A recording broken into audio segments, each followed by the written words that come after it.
Cześć, witam Was Energik w kolejnym odcinku Kolekcjonera. Wiem, że przynajmniej jedna osoba czekała na to, aż kiedy pojawi się kolejny odcinek. Dzisiaj wybrałem sobie konsolę Nintendo 64 i opowiem Wam troszkę o grach, a z tego powodu, że jest tutaj kilka ciekawych rzeczy, mianowicie chyba najciekawsze będzie, jak rozpoznać pirata, czy też bootlegową grę na Nintendo 64 od oryginalnej. To jest w ogóle fajny artykuł.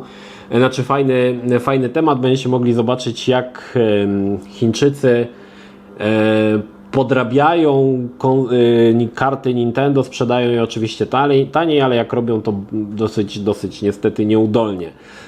Opowiem o kilku rzadkich rzeczach, opowiem na co zwracać uwagę i tak dalej. Mam nadzieję, że odcinek przypadnie Wam jak najbardziej do gustu. Będę posiłkował się oczywiście troszkę moim internetem tutaj z komórki, głównie za sprawą price chartingu, gdzie będziemy sprawdzać ceny aktualnie gier. Jeżeli chodzi o samą konsolę Nintendo 64, miała ona blokadę regionalną.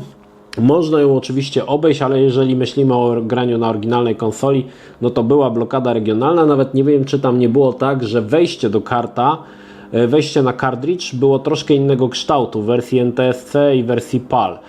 No, różnicę pomiędzy wersjami NTSC a PAL, no to myślę, że nie trzeba tłumaczyć. Natomiast tak czy tak konsola miała tą blokadę regionalną, także jeżeli mamy gry NTSC, a chcemy zagrać na PAL-u, na konsoli palowskiej, no to będziemy musieli tą konsolę przerabiać. Łącznie pojawiło się 388 gier i to jest fajna liczba, bo nie jest aż tak absurdalnie niemożliwa do założenia, żeby wszystkie te gry z Nintendo 64 mieć w swojej kolekcji. Aczkolwiek są tytuły, których cena, szczególnie edycji kolekcjonerskich, między innymi tutaj Majora Mask, o której powiem, ceny są tak absurdalne, że chyba tylko szejków z Dubaju stać na to, żeby sobie taką edycję kupić. Jeżeli chodzi o same gry, tak jak mówię, było ich 388.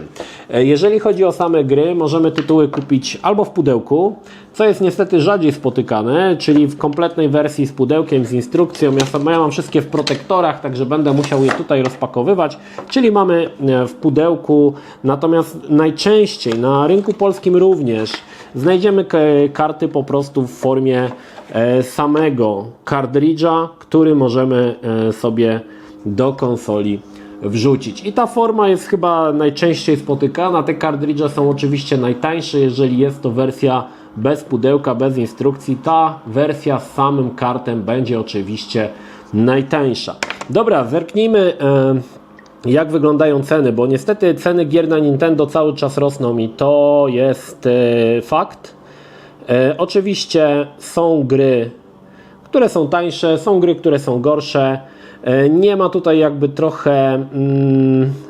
Będziemy patrzeć na Nintendo 64, poczekajcie, powiedzmy na wersję palowską, ponieważ ja ogólnie, jeżeli już kupuję gry na Nintendo 64, kupuję gry palowskie, aczkolwiek no wiadomo, niektórzy wolą chociażby wersję gier w NTSC, aczkolwiek ja, tak jak mówię, wolę wersje palowskie. Dobra, zobaczmy.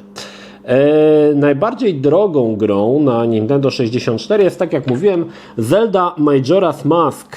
Tutaj jest podane, że loose price, czyli niekompletna wersja, kosztuje $1746, aczkolwiek jeżeli wejdziecie sobie mam chyba jeszcze to obserwowanych, jeżeli wejdziecie sobie na eBaya i wpiszecie Majora Mask i weźmiecie sortowanie po cenach od najwyższej, nie wiem czy ta jeszcze wisi, chyba już nie wisi, chyba już typ to zdjął. W każdym razie była wersja Majora Mask nieotworzona, edycja kolekcjonerska, która kosztowała chyba ze $40,000, coś koło tego. Poczekajcie, jeszcze może powinienem to mieć chyba w obserwowanych, w tych takich, które się zakończyły, ale były niekupione. No chyba że ktoś kupił. Poczekajcie, zerknę. Jest. 42 565 funtów zapłacimy. 40, czyli no 50 000, słuchajcie, przepraszam, 50 000 euro, czyli taka równa cena, bo potem tam miałem akurat te 42 000, to było przekonwertowane. 50 000 euro plus wysyłka jeszcze 100 eurosków za Majora Mask Adventure Set. Jest to numer 9 z 1000 wydanych. No i to jest nówka sztuka nieotwierana. Co tam jest w środku? Szczerze mówiąc, tutaj typ nie pokazuje, bo jest zamknięte, ale tam jakieś były przypinki, jakieś takie pierdoły. Natomiast jest to aktualnie najdroższa gra, jaką możecie kupić na Nintendo 64 i nic droższego się nie znajdzie. Co ciekawe, jedną z kolejnych najdroższych gier na Nintendo 64 jest StarCraft. I StarCraft jest o tyle ciekawym tytułem, że niezależnie czy mamy wersję pudełkową, czy sam cartridge, ona jest również droga. Nawet sam cartridge, jeżeli będziemy chcieli kupić, według Price Charting trzeba zapłacić $352, ale powiem Wam, że niestety kosztuje to o wiele więcej i no powiedzmy sobie szczerze, niewiele osób na StarCrafta na Nintendo 64 stać dzisiaj, żeby sobie pograć. No dobra, ale wracając do tematu. Kompletna edycja, czyli pudełko, ta tekturowa wytłoczka, dodatkowo mamy jeszcze jakieś papiery, mamy manual i mamy manual z grą, mamy jeszcze tutaj jakieś, akurat powiem Wam, że dla mnie te wszystkie reklamy gier nie są istotne, dla mnie ważne jest pudełko, manual i sama gra, także jak mamy wszystko, no to wtedy ta gra jest oczywiście najwięcej warta, zapłacimy za nią najwięcej. Ja sobie tutaj na razie zostawię otwartego tego Nintendo, bo nam jeszcze on się do czegoś przyda, pewnie nie tylko akurat Mario, ale zostawimy. Większość gier, jeżeli chodzi o dostępność, jest dostępna i ta dostępność wcale nie jest aż taka niska. Większość tytułów, które ja chciałem posiadać, bez problemu mogłem je kupić na eBayu. Jeżeli zależy Wam na tym, żeby jednak kupować wersje w pudełkach, to zazwyczaj kupuje się pojedynczo, ale jeżeli chcecie same kartridże, bardzo często są bundle w bardzo dobrych cenach. Ostatnio widziałem bundla chyba 16 kartów na Nintendo 64, chyba za 150 funtów, o ile dobrze pamiętam. Oczywiście gry są totalnie losowe. Większość sprzedawców wychodzi z założenia, że te lepsze gry, które się osiągną większą cenę, no to w takim bundlu raczej się nie pojawią. Są one sprzedawane osobno, a te gry, które wiadomo, są jakieś gorsze, jakieś sportowe tytuły, których już dzisiaj nikt nie gra, no to są one wrzucane do bundla i możecie je w bundlu kupić i zazwyczaj te bundle na tej zasadzie właśnie działają. Natomiast jeżeli chodzi o samą dostępność jakiegokolwiek tytułu, nie ma z tym najmniejszego problemu, aczkolwiek powiem Wam, że trzeba uważać, bo pojawiło się, znaczy dzisiaj może tego piractwa na Nintendo 64 jest mniej, ale może się zdarzyć, że ktoś sprzedaje nieświadomie. Pół biedy, że jeżeli ktoś jest kolekcjonerem z zagranicy, to zazwyczaj opisuje, że ten cartridge to jest reprodukcja, ale mogą się zdarzyć sytuacje, że są sprzedawane karty, które są podrobione i to wcale, znaczy dzisiaj wydaje mi się, że ten proceder jest mniejszy, ale nie znaczy, że on się nie może zdarzyć. Jeżeli chcecie kupić sobie jakieś podrobione cartridge, niestety nie mam żadnego, w bardzo niskich cenach, no to znajdziecie je na przykład na AliExpressie. Różnice są i dzisiaj postaram się Wam powiedzieć o najciekawszych różnicach pomiędzy oryginalnym cartridge'em a podrobionym, aczkolwiek musicie tutaj pamiętać, że nie mam podrobionego cartridge'a, więc będę musiał posiłkować się jakimś zdjęciem z internetu. Część z gier na Nintendo 64, jak na przykład Donkey Kong 64, który tak naprawdę jest chyba w wersji kompletnej jedną też z droższych gier palowskich. Zaraz sobie zobaczę. Tak, $304 kosztuje Nintendo 64, a nie, to jest Donkey Kong 64 pack, to jest chyba z konsolą, przepraszam, to nie jest, aż myślałem, że to jest ta wersja, ale nie. Część z gier miała, właściwie część z gier, tak naprawdę to chyba były 2 albo 3 gry, miała expansion pack i warto, jeżeli kupujecie, zależy Wam na kompletnej edycji, warto zobaczyć, czy ten expansion pack jest w zestawie. Tutaj widzicie, że z Donkey Kong 64 ten expansion pack był.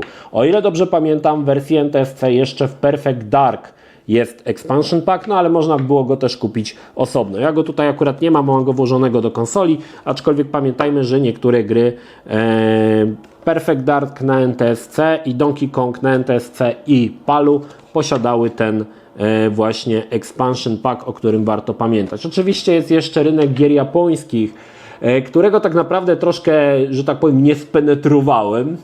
Ogólnie nie jestem fanem japońskich tytułów po japońsku, także to są też rzeczy, które mnie nie za bardzo jakoś interesują. Natomiast większość gier, powiem Wam, na Nintendo 64, jeżeli to nie są jakieś absurdalnie drogie tytuły, bo powiem Wam szczerze, jakbym miał wybierać, oczywiście nie patrząc z perspektywy kolekcjonera, ale zwykłego gracza, jakbym miał zagrać w StarCrafta, no to bym wolał chyba wersję PC-tową niż wersję na Nintendo 64, ale dla osób, które kolekcjonują gry na Nintendo 64, no to na pewno ten StarCraft 64 będzie więcej warty. Także też tutaj jest taka, jeżeli chcecie po prostu sobie pograć w jakąś tam fajną grę, no to lepiej już nabyć tytuł, który faktycznie jest takim jakby kompletnym, bo dla mnie ta wersja na Nintendo 64 jest niekompletna, trochę brakuje cutscenek, także uważam, że to nie jest dobry deal, żeby te gry kupować. No dobra, jeżeli chodzi o najdroższe gry na Nintendo 64 wersji PAL, ja sobie czekajcie, tylko zerknę, czy jeszcze coś tu mam takiego.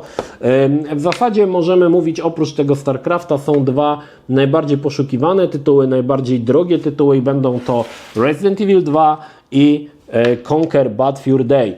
Powiem Wam, że to jest w ogóle ciekawostka, bo obydwie gry są na tych największych kartridżach 64-megowych. To jest w ogóle ciekawostka, bo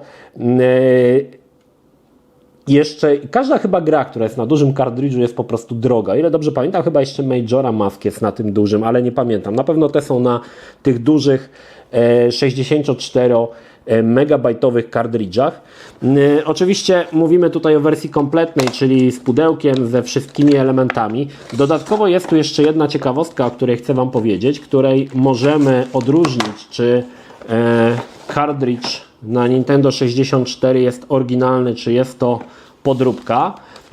I warto się zastanowić nad tym, czy w przypadku akurat kartridża na Nintendo 64 nie będzie potrzebna pewna modyfikacja, nazwijmy to może zmiana. Otóż Resident Evil jest jedną z niewielu gier, która posiada możliwość zapisywania bezpośrednio na karcie. To znaczy nie trzeba mieć memorki. Mam chyba gdzieś tu memorkę przynajmniej. Tak mi się wydawało. Wyjąłem chyba pudełko. Nie trzeba mieć memorki, a zapis jest wykonywany na karcie. Wszystkie zapisy są podtrzymywane przez baterię, która jest w środku kartridża. Spróbujemy sobie ten kartridż otworzyć, pokażę Wam, jak to wygląda. Aby otworzyć kartridż musimy mieć odpowiedni wkrętak, ponieważ śrubki, które są tutaj użyte, są takie dosyć dziwne, szczerze mówiąc. Trochę takie, chyba Nintendo ma swoje śrubki, tak mi się wydaje. Spróbujemy sobie, nie spróbujemy, bo mam za duży ten wkrętak. Dobra, musimy na chwilę zatrzymać, a ja muszę znaleźć mniejszy wkrętak w takim razie. Dobra, słuchajcie, udało mi się znaleźć wkrętak. Co prawda jest mniej profesjonalny, bo wypada tutaj to, ale powinno nam się udać tą grę zdemontować. Wyciągamy śrubki. Zastanawiam się, czy potem nie będzie nam potrzebny jeszcze jeden. O, widzicie, jakie barachło? Pyk. Ok.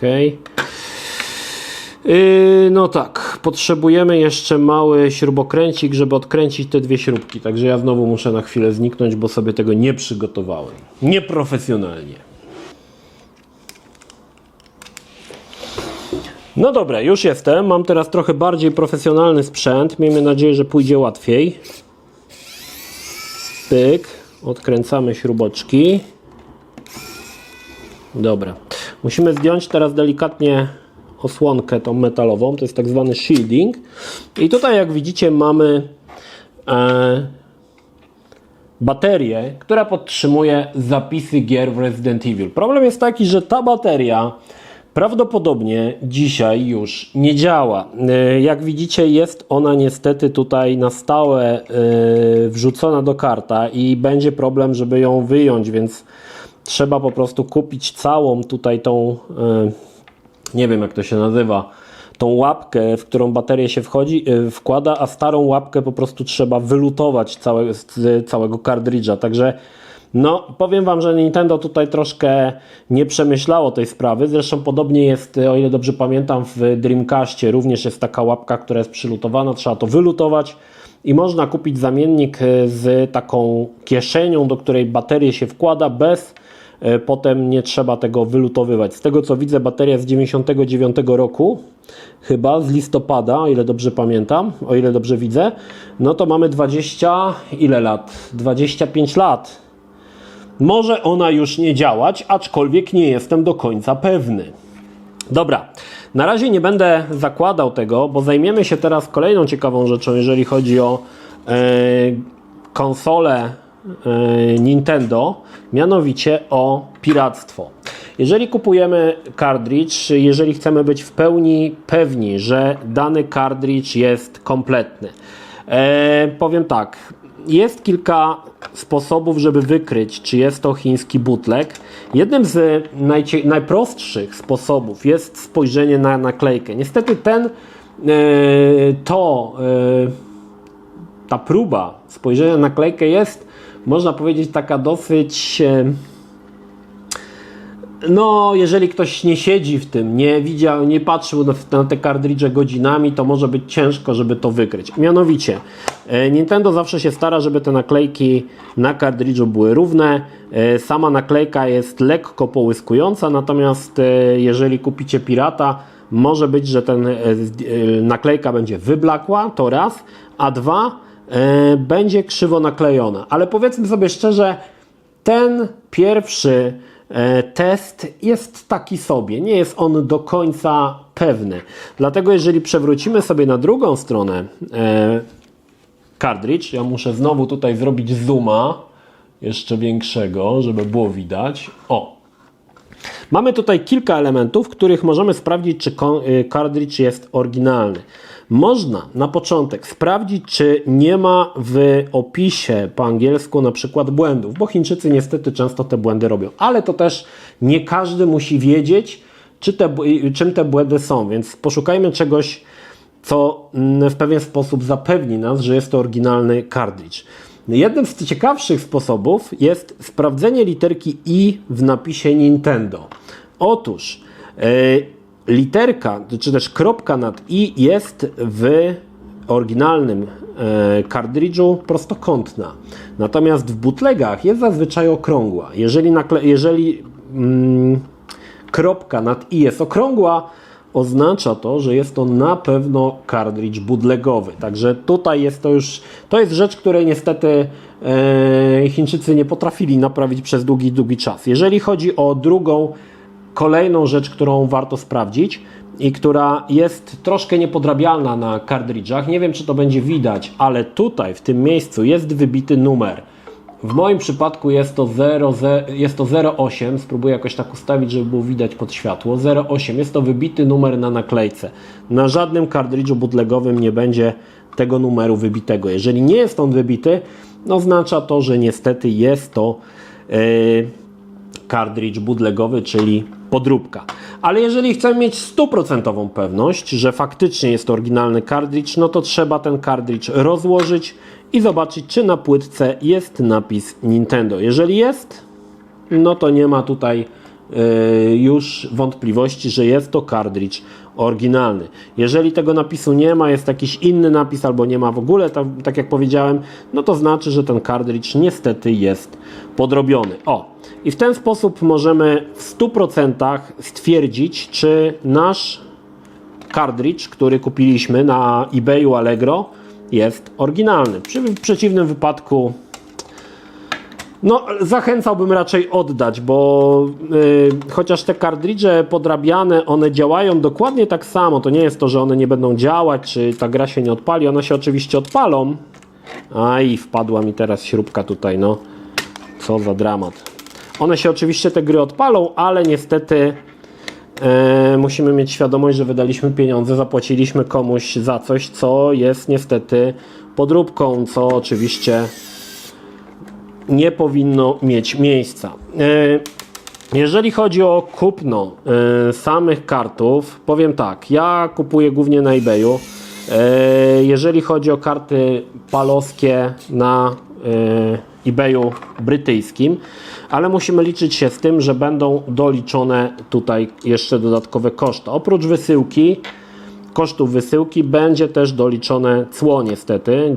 Niestety w momencie, kiedy Wielka Brytania opuściła Unię Europejską, Eldorado się trochę skończyło niestety i wszystkie te gry, ich koszt staje się no troszkę wyższy. Pytanie, czy ja powiem wam tak, ja mam bardzo dobre wspominki, że tak powiem, jeżeli chodzi o kupowanie na eBayu, bo są osoby, które mówią, że jak to, na eBayu nie wspierasz polskich kolekcjonerów, czy tam polskich handlarzy. Powiem wam tak, ja tam na eBayu się nigdy nie wparzyłem, absolutnie nigdy, a jeżeli chodzi o kupno w Polsce, no to bywało niestety różnie. Pokażę wam jeszcze tego Conquera, to też jest dosyć rzadka gra, szczególnie w edycji palowskiej, również bardzo poszukiwana. Też możemy sprawdzić, czy znając te informacje na temat karta, możemy sprawdzić, czy jest to kart oryginalny. Nalepka wydaje się naklejona równo, również kolory są odpowiednie. Jeżeli przerzucimy na drugą stronę, zauważymy, że literka I oczywiście jest prostokątna, jest wybity tutaj numer, jest to numer 20, no ale żeby być w pełni pewnym, dlaczego mówię o tym, że trzeba by rozkręcić ten kartridż, bo tego jeszcze nie powiedziałem, bo może być tak, że opakowanie od kartridża jest oryginalne, a w środku znajdziemy płytkę, która jest podrobiona, czyli na przykład chińska, dlatego warto rozkręcić i zobaczyć, czy faktycznie płytka w środku jest oryginalna. Niestety nie mamy możliwości zobaczenia bez rozkręcenia, czy jest to faktycznie płytka Nintendo, czy nie, ale takie numery też ludzie robią. No wiąże się to dlaczego w ogóle podrabiają te kartridże? No bo są to spore pieniądze. Za Conquera zapłacimy pewnie około $300, czy tam 300 funtów, jeżeli na eBayu brytyjskim, także no są to koszty, są to ceny, dla których warto się troszkę pomęczyć, żeby taki właśnie kartridż przygotować piracki i wcisnąć ludziom, którzy na tym się nie do końca, słuchajcie, znają. Natomiast wracając do kupna gier na eBayu, powiem tak, no wiem, że na Allegro są gry na Nintendo 64 w pudełkach, aczkolwiek jest ich bardzo niewiele i wydaje mi się, że ceny są dość wysokie w stosunku do tego, co można zdobyć na eBayu. Bardzo warto zwrócić uwagę, że bardzo często, kiedy kupujemy coś na eBayu, no to ten sprzedawca ma kilka innych jeszcze gier, na przykład na Nintendo 64. Można kupić na przykład kilka, tu wam powiem jeszcze małą taką ciekawostkę, tylko żeby to zrobić, trzeba wejść chyba przez ebay.com. Najlepiej wejść najpierw na eBay.co UK, znaleźć sobie grę, która nas interesuje, dodać ją sobie do obserwowanych i potem wejść na ebay.com. Jeżeli interesuje nas kilka gier, które chcemy kupić, możemy sobie dodać je do koszyka, na przykład tych gier 5 i potem zrobić coś takiego, co się nazywa Request Total. Zazwyczaj wielu sprzedawców, jeżeli weźmiecie od niego więcej gier, da wam dodatkowy upust albo połączy to wszystko w jedną paczkę i będzie jeden koszt przesyłki, co też jest całkiem fajnym rozwiązaniem, bo normalnie jakbyście kupowali pojedynczo, do każdej gry będziecie płacić osobno przesyłkę, a tak jak zrobicie Request Total, no to na przykład od jednego sprzedawcy wyjdzie wam 5 gier, wysyłka będzie jedna i jeszcze czasami sprzedawca jako bonus troszkę tą cenę obniży. Tak, miałem kilka razy tak właśnie, że ta cena była jeszcze niższa, także tutaj też jest to dosyć fajnym pomysłem. No i inna sprawa też, że dostępność samych kartridży na Allegro może jest spora, ale jeżeli interesuje was pełne wydanie w pudełku z manualem, no to tam faktycznie nie za dużo tych gier jest niestety na Allegro. Szczerze mówiąc, możemy nawet sobie spojrzeć, co my tam aktualnie mamy, aczkolwiek wydaje mi się, że nie za wiele tam tych gier jest. Chyba patrzyłem, no wiecie, patrzyłem tam kilka tygodni temu, to się oczywiście, to jest dynamiczne, aczkolwiek możemy sobie Nintendo 64 zerknąć. Zobaczmy sobie kategorię gry, pokaż oferty i sortujmy od najwyższej ceny. Zobaczmy, co tam mamy ciekawego. No właśnie, mamy tutaj Nintendo Switch nam się też pojawił. No nie to nas interesuje. Retro, pokaż. Dobra, sortuj od najwyższej, od ceny. No zobaczmy, mamy Perfect Darka. Perfect Darka, którego mam, proszę bardzo, w idealnym stanie. 704 zł. No, powiem wam dużo. Pamiętajmy, że Perfect Dark wersji PAL nie ma nie ma tutaj expansion packa. Jest pokazane, że jest required, ale go nie ma. Jest on tylko w wersji NTSC. Mamy Donkey Konga, którego pokazywałem, również z expansion packiem za 589 zł. Wydaje mi się, że kupiłem go taniej, ale szczerze mówiąc nie jestem do końca przekonany, bo już nie pamiętam, jakie to były kwoty. Natomiast no, głównie jeżeli zaczniemy się to wgryzać, będą raczej same kartridże, które no powiedzmy sobie szczerze też jakoś tanie nie są, bo w takim bundlu można tych kartridży kupić nawet 16 i zapłacić za to tam, nie wiem, 500 zł, a tutaj mamy za jeden kartridż na przykład ponad 200, także to też nie jest jakoś tam specjalnie opłacalne, aczkolwiek tak jak mówię, warto porównać oferty na eBayu, zobaczyć co Wam wyjdzie lepiej, zwłaszcza, że na eBayu w momencie, kiedy dorzucicie do koszyka, zostanie przeliczony Wam jeszcze cło i zobaczycie jaka jest cena pełna tej gry z wysyłką, bez jeszcze klikania ostatecznego kup i zapłać. Także będziecie mogli zobaczyć, jaka ta kwota faktycznie tam jest. No i kolejna rzecz, która jest dla niektórych oczywista, dla niektórych nie. Pamiętajcie, żeby sprawdzić, jeżeli macie w domu konsolę palowską, tak jak ja, pamiętajcie, żeby sprawdzić, czy faktycznie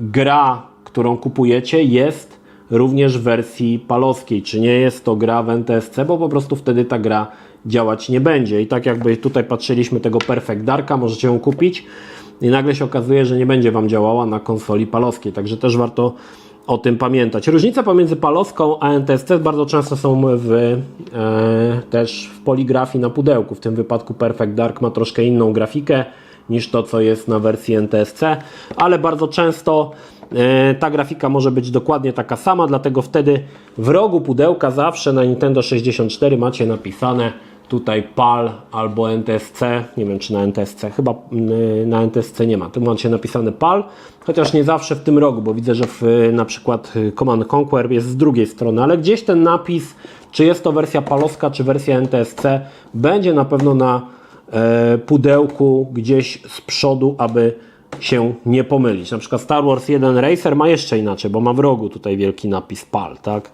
Także też tutaj można sobie sprawdzić, czy faktycznie gra, którą kupujecie, ruszy na Waszej konsoli, którą posiadacie w domu. Powiem tak, moja kolekcja na Nintendo 64 w zasadzie jest już kompletna, znaczy nie potrzebuję żadnej innej gry, mam już wszystko co chciałem, nie potrzebuję kupować kolejnych tytułów, bo wszystkie tytuły, które potrzebowałem mieć, mam. I jakby nie jestem, tak jak mówię, moja kolekcja jest kompletna, ja nie jestem kolekcjonerem, który zbiera wszystko, wiecie o tym, nie jestem takim kolekcjonerem trochę przypadkowym, który zbiera wszystko, co jest do kupienia i po prostu wrzuca to na półkę i się tym chwali. Ja zbieram tylko gry bardzo konkretne, te, które mnie interesują. Po części też to wynika z braku miejsca. Wiecie, że mam już magazyn na to wszystko, bo już nie mam gdzie tego wszystkiego trzymać. Także też tutaj dochodzą też takie jakieś aspekty ekonomiczne w kwestii kolekcjonowania gier i no też po prostu nie chcę już powiększać tej kolekcji o tytuły, które tak naprawdę nie do końca mnie interesują, na przykład na Nintendo 64, bo tych gier oczywiście, tak jak mówiłem, jest 388, także miałbym jeszcze co zebrać, ale są to tytuły, które mnie zupełnie, absolutnie w ogóle nie interesują i szkoda by mi było i pieniędzy, i miejsca w domu, i chyba czasu na wyszukiwanie wersji kompletnych, które warte by były tego, aby je sobie na półce postawić. Ale tak jak mówię, są osoby, które zbierają tylko gry na daną konsolę, szanuję niesamowicie. Pozdrawiam, lubię stare gry, który kolekcjonuje gry na PlayStation, PAL na przykład, to jest fantastyczna sprawa. No to też, jeżeli chcecie zacząć od jakiejś mniejszej kolekcji, no to Nintendo 64 jest fajnym pomysłem na start. 388 gier to nie jest aż tak dużo. No inna sprawa, że niektóre te gry potrafią kosztować krocie, co może się przełożyć na to, że no zależy od tego, ile macie pieniędzy na koncie, jak bardzo jesteście zdesperowani, czy uda Wam się zebrać cały zestaw gier na Nintendo 64 na przykład w wersji PAL, czy raczej odpuścicie te najdroższe tytuły, bo niestety koszty niektórych są absurdalne. No i oczywiście dochodzi jeszcze do tego dość niska dostępność, na przykład Conker i Resident Evil, gdzieś tu miałem go jeszcze, nie wiem czy gdzieś go schowałem. Resident Evil 2 to tytuły, które są oczywiście fantastyczne i są mega wartościowe na tą konsolę, ale są też absurdalnie drogie jak dla mnie i no, trzeba będzie jednak tutaj za nie sporo zapłacić. Mam nadzieję, że Wam się podobał odcinek. Dzisiaj taki krótszy odcinek, ale też jeżeli chodzi o samo Nintendo, to tutaj nie ma, wydaje mi się, aż takich niuansów jak na przykład przy PlayStation 2, bo w zasadzie nie wychodziły żadne wersje, które pojawiały się, jakieś wznowienia gier. Za wszystkie edycje, które kupicie na Nintendo 64 będą edycjami premierowymi, bo Nintendo nie bawiło się w jakieś dodruki, dosztukowanie kolejnych kartów. To co było zawsze premierowe i tak musimy o tym tutaj, o tym warto pamiętać. Natomiast sama biblioteka gier ma kilka naprawdę fantastycznych tytułów. Mówiłem o tym na materiale od Nintendo 64, ale mogę jeszcze kilka słów na ten temat powiedzieć. Conker Bad Fur Day to jest uważana, w mojej opinii jest to najlepsza gra na Nintendo 64, ja ją uwielbiam. Materiał o Residencie Evil 2 już pojawił się, także nie będę tutaj powtarzał tych informacji. Jeżeli chodzi o FPS-y, ciężko się gra niestety w FPS-y na kontrolerze od Nintendo, aczkolwiek mamy tutaj kilka bardzo fajnych ciekawostek. Każda gra, oprócz chyba Quake'a, to są troszkę inne edycje niż znacie chociażby z PC-ów. Quake 2 jest zupełnie inną grą. Doom 64 to uważane jest za jedną z najlepszych iteracji Dooma. Jest zmieniona w zasadzie, wszystkie poziomy są inne, są zmienione w ogóle potwory, dopakowane to wszystko elegancko. Również Duke Nukem 64 nie jest do końca tym Duke'iem, który znamy chociażby z PC-ów. Są pewne zmiany pod kątem zawartości gry, troszkę zmienione są poziomy, także grając w Duke'a też nie ma się wrażenia, że już graliśmy w to samo, jest to troszkę inne. Nie pamiętam jak wygląda sprawa z pierwszym Quake'iem, bo tak naprawdę pierwszego Quake'a jeszcze nie skończyłem i nie wiem czy uda mi się go skończyć na Nintendo 64, bo pad na Nintendo 64 jest to koszmarnie się na nim gra. Aczkolwiek też możliwe, że pewne zmiany są, aczkolwiek z tego co pamiętam, gdzieś czytałem artykuł, że właśnie, że Quake na Nintendo 64 jest dokładnie tym, co było na PC-cie i on się sprzedał dosyć kiepsko, bo gracze wiedzieli, że to jest to samo, natomiast zmieniono dużo w Quake'u 2 i ten Quake się 2 lepiej sprzedał, także tutaj kwestia tego, czego oczekujecie, tak? Można tam posprawdzać. Jeżeli chodzi o platformery, nie mam ich wiele. Poczekajcie, zerknę jakie. Dobra, jeżeli chodzi o platformery, no to mamy te gry, ja mam te dwie gry, czyli Super Mario 64 i Donkey Kong 64. Powiem tak, niektórzy lubią, ja tak powiem Wam trochę średnio, aczkolwiek no, warto tutaj zainteresować się Donkey Kongiem 64, bo jest to wersja gry, która posiada expansion packa. Natomiast same gry, no powiedzmy sobie szczerze, no odstają, no co Wam powiem, to są jednak gry, których wiecie, każda tekstura mogła zajmować 4 KB i pomimo, że tutaj jest to wszystko w 3D, no to wygląda to dosyć biednie i nie ukrywam, że wygląda biednie, ale jeżeli lubicie platformery, no to na Nintendo 64 jest ich na pewno sporo. Zapomniałem jeszcze o tej grze, to jest w ogóle ciekawa rzecz. Perfect Dark jest FPS-em również, całkiem niezłym do tego, ale musimy tutaj pamiętać o jednej rzeczy. Jeżeli nie posiadamy w konsoli expansion packa, czyli to co jest tutaj napisane w rogu, nie posiadamy tego expansion packa, nie mamy dostępu do gry, czy też do wersji singlowej, całej tej fabuły singlowej. Nie ma tego. Mamy tylko możliwość grania chyba, znaczy nie po sieci, tylko w 4 osoby w multiplayerze. Jeżeli wrzucimy expansion packa do konsoli, tryb fabularny się odblokuje. Bez niego nie ma dostępu do trybu fabularnego i warto o tym pamiętać. Jeżeli chcecie zagrać sobie w fabułę Perfect Dark, musi być expansion pack, inaczej to się po prostu nie odpali. Jeżeli chodzi, tutaj mam na przykład gry z Gwiezdnych Wojen, mam je 3 chyba, ale były 4, bo był jeszcze Episode 1. Powiem tak, fantastyczne tytuły, każdy z nich jest absolutnie fantastyczną grą, ale lepsze wersje znajdziecie niestety na PC-cie. I pod kątem jakości, płynności i zawartości, bo na przykład Shadow of the Empire, chociaż był natywnie wydany na Nintendo 64, na PC-cie ma animowane cutscenki. Podobnie zresztą z Episode 1 Racer. Star Wars Rogue Squadron w wersji na PC, o ile dobrze pamiętam, ma soundtrack w formie audio. Tutaj mamy oczywiście samą grę, ale pomimo to każda z tych gier uważam, że są naprawdę fajne. Jest jeszcze Episode 1, ten klasyczny na Nintendo 64, ale ja tej gry nie lubię za bardzo, także po prostu jej nie mam. Ale jak ktoś lubi gry z Gwiezdnych Wojen, no to Shadow of the Empire jest naprawdę fantastycznym tytułem. Unikalne tytuły, czy też można powiedzieć, nie wiem, nazwijmy to wyścigi, to Wave Race, który posiada mi Revolta, wielu z Was doskonale zna. Revolt, samochodziki zdalnie sterowane. Wave Race to gra startowa na Nintendo 64, która była sławna z tego, że podobno, nie wiem, czy tam chyba 60% mocy konsoli poszło na symulację fal morza. Nie wiem, czy to prawda, czy nie, ale jakoś tak gadano. Natomiast jako same wyścigi Revolt spoko, tylko wolałbym jednak chyba grać na PC, bo jest wygodniejsze sterowanie. Wave Race jest w porządku, ale powiem Wam, że pograłem trochę i nie wiem, czy do niego kiedykolwiek wrócę. Jest to gra, która jest po prostu interesująca, ale nie na tyle, żeby do niej zasiadać. Jeżeli chodzi o beat'em-upy, no to legendarny Fighting Force 64. Druga część, o ile dobrze pamiętam, się pojawiła na PlayStation 2.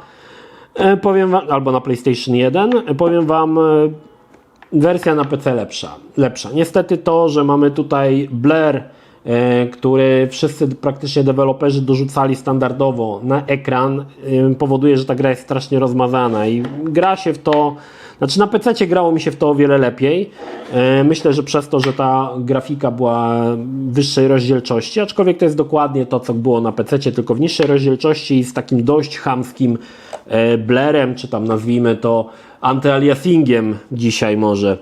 Ale tytuł jak najbardziej godny uwagi. Jeżeli chodzi o te gry RTS-y, czyli The Real Time Strategy, mamy jeszcze słynnego StarCrafta, który kosztuje krociej, mamy Command Conquer. I Command Conquer jest również ciekawą grą, bo jest to unikalna wersja na Nintendo 64. Nigdzie indziej taka wersja Command Conquer nie wyszła. Czym ona się różni? Pierwszy oryginalny Command Conquer był grą, która opierała się na dwuwymiarowych sprite'ach, które były wyrenderowane i potem one były wyświetlane na ekranie. Ponieważ zajmowało to dużo miejsca, Westwood poszedł po rozum do głowy i mówi, musimy to zmieścić na malutkim kartridżu, więc całą grę zrobimy w trójwymiarze i wszystkie jednostki, mapy, cutscenki, które też są, ale to nie są takie cutscenki jak Command Conquer, zamieniono na trójwymiarowe obiekty i gra się w to całkiem fajnie, bo jest to zupełnie inny Command Conquer, chociaż znamy tego Command Conquera, to jest zupełnie inny feeling niż Command Conquer, którego graliście chociażby na PC-cie czy tam na jakiejś konsoli. Także jest to naprawdę bardzo fajna, unikalna rzecz, jeżeli dla fanów Command Conquer absolutny must have, zwłaszcza, że tutaj dodaje trochę uroku to 3D, powiem Wam. Wspomniałem o tych cutscenkach, tak, cutscenki są też w czasie rzeczywistym liczone, ale nie ma tutaj żadnych wokali z aktorami, to co było w oryginalnym Command Conquer, a są takie raczej, chyba te cutscenki są wszystkie takie same, chyba na końcu w ogóle jest Kane w 3D wymodelowany, koszmarny, taki tam stoi ludek, z kilku się składa poligonów, także jest to też dosyć ciekawa rzecz. No jeżeli chodzi o unikalne gry, to jest to Pilot Wings. Pilot Wings tak naprawdę to jest pierwsza gra, którą na Nintendo 64 widziałem i ona mnie zachwyciła tym, że możesz sobie latać, bo gra polega na tym, że latamy różnymi pojazdami przez kółka, trochę jak Superman 64, który a propos też się pojawił na Nintendo 64. Widocznie latanie przez kółka na Nintendo 64 jest popularne i było popularne i modne. Natomiast podobała mi się ta niesamowita swoboda latania nad lokacjami. Dzisiaj ta gra wygląda śmiesznie, bawi. Ja ją kupiłem tylko dlatego z tego sentymentu, że pamiętam, że pierwszy raz jak ją widziałem, nie to, że widziałem wszystkie premierowe gry na starcie i powiem Wam, widziałem Mario i na mnie zrobił największe wrażenie Pilot Wings. Nie wiem, podobała mi się ta swoboda latania nad różnymi lokacjami, płynność całej rozgrywki. Oczywiście gra jest strasznie miałka i taka, powiedzmy, no Dzisiaj jak zagrałem, to stwierdziłem, że jakbym wtedy ją kupił, to bym był bardzo smutny. Ale był to tytuł, który zdecydowanie w tamtym czasie mi się strasznie podobał. Także Pilot Wings jak najbardziej jedzie raczej na nostalgii niż na tym, że to była dobra gra. To tyle, jeżeli chodzi o Nintendo 64. Mam nadzieję, że Wam się podobało. Dajcie znać, co sądzicie o tym odcinku Kolekcjonera i czy chcecie posłuchać o kolekcjonowaniu kolejnych gier z innych konsol, a mam ich trochę, tych gier, no niestety mam tego trochę, niestety żona mówi, niestety masz tego dużo, no. Jeżeli Was interesuje, dajcie znać i kolejny odcinek oczywiście powstanie. To tyle. Pozdrawiam Was, Energik, trzymajcie się, do następnego. Cześć. Jeśli film Ci się podobał, zachęcam do subskrypcji lub wsparcia mojego kanału na portalu patronite.pl. Film o podobnej tematyce znajdziesz tutaj, natomiast z drugiej strony znajdziesz film wygenerowany przez platformę YouTube. Zachęcam również do odwiedzenia moich social mediów, grupy Energikowcy na Facebooku oraz serwera Discord. Link jak zwykle w opisie.